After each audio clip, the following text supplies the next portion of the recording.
Hi there, my name is Eric and I'm a senior here at Texas Tech University, and this is going to be my oral presentation for my capstone integrative studies class here at Texas Tech. In this presentation, I'm going to introduce the topic of freshwater scarcity, and I'm going to be speaking on how an interdisciplinary approach was used to research that topic.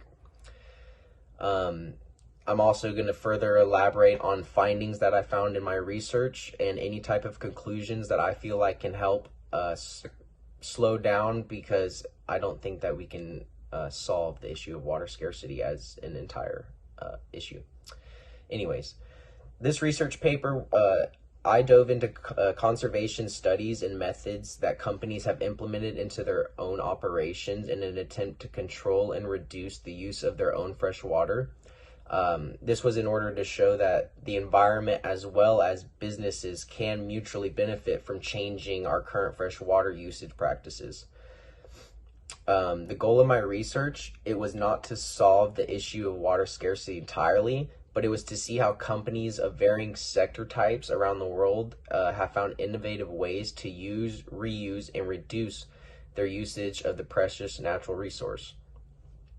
I feel like if I was able to find other research that involved other companies, that would motivate companies that are not actively trying to impact their fresh water supply to start changing their habits because they see the benefits that it provided to other places.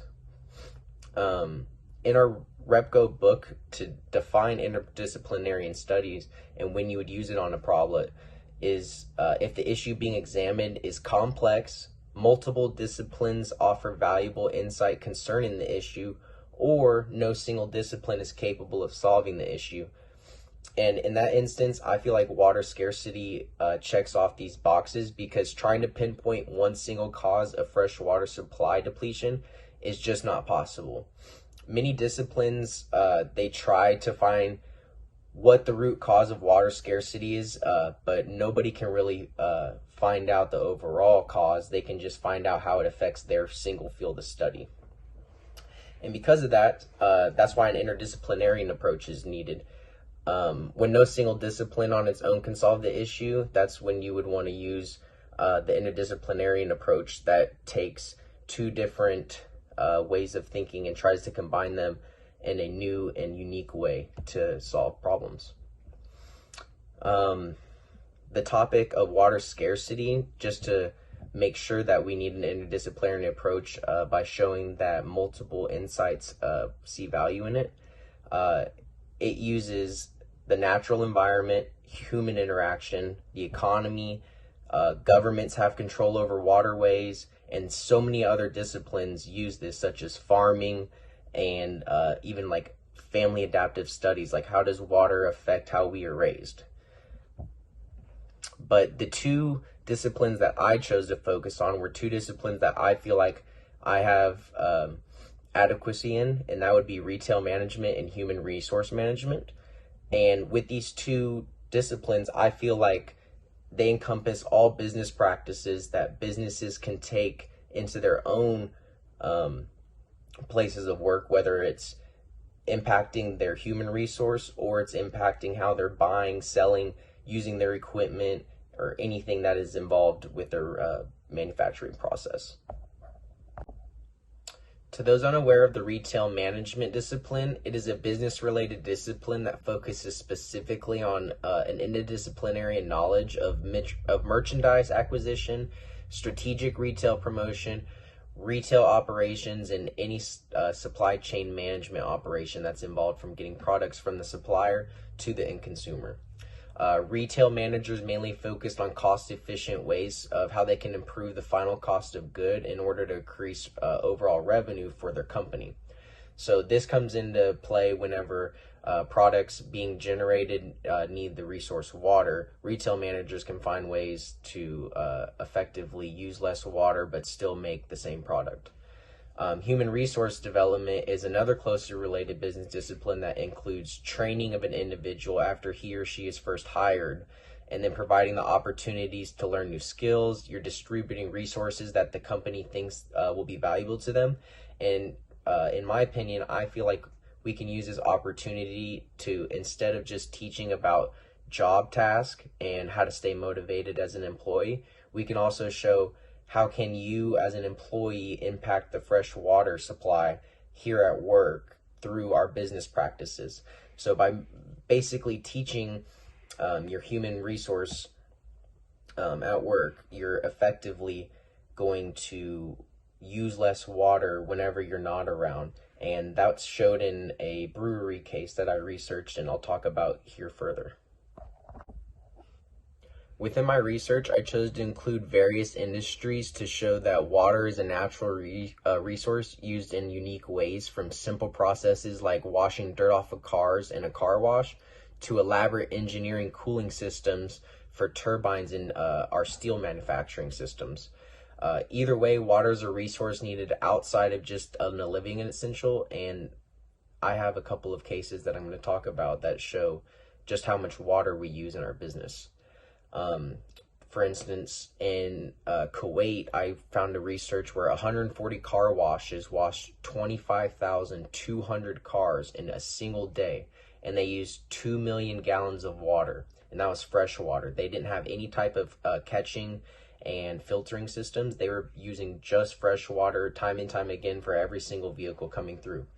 And this was another common theme in Pakistan, where 29 car washes in a single city were doing this exact same thing. So the Middle East has different attitudes towards freshwater scarcity than the other areas of the world. I feel like other countries around the world having a different attitude towards the water supply is important to remember, because that's going to play a part in how the problem gets solved.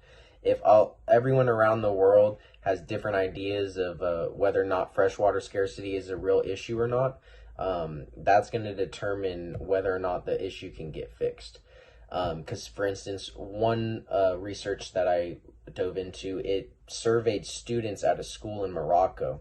And basically 45% of the students that were surveyed in the study knew about freshwater scarcity related issues, yet 75% of that 45% basically did absolutely nothing with their daily habits to affect the water supply. So that basically means that it's the common theme as we as humans just pass off the responsibility of fresh water onto other people rather than taking on the responsibilities ourselves and trying to fix the issue ahead of time. And then another important human resource management case that I dove into was at a brewery. And this brewery basically took its employees, put them in a training, and it tried to get them past the mental barriers of their own involvement with water. So whenever they were trained, they were basically said, you know what, your actions can affect this, therefore you should do it. And after the training of 12 weeks, whenever they started implementing this into the first year of their business, they noticed that there was a 13.3 savings in water, which equated to about $38,000 in savings on their water bill, which $38,000, that's a salary for either an employee, that gives other benefits for the company to grow off of. That's some serious coin for businesses to save.